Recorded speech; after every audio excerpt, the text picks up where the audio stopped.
Hello students, complex নাম্বারের list value বা minimum value কি করে বের করবে? শর্টকাট ট্রিক আছে, মাত্র 2 সেকেন্ডে করতে পারবো। দেখো, এটার আনসার হবে 1, এটার আনসার হবে 3, এটার আনসার হবে 2।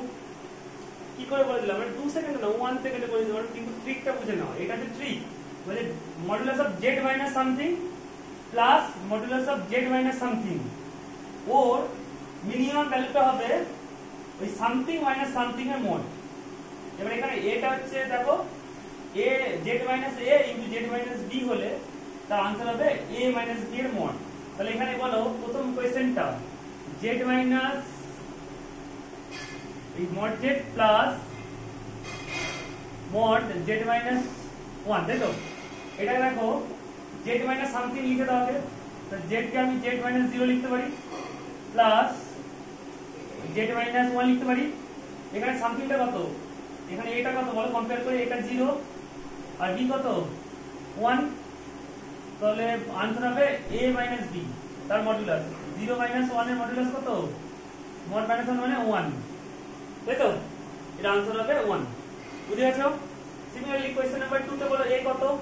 কোশ্চেন নাম্বার 2 তে এই প্লাস 1 আছে, তো প্লাস 1 কে আমি লিখবো মাইনাস অফ মাইনাস 1, কারণ আমি ফর্মুলাটা দিয়েছি z minus a plus z minus b এর মডুলাস। হ্যাঁ, তাহলে এখানে z of z minus of minus 1 লিখতে পারি প্লাস z মাইনাস 2।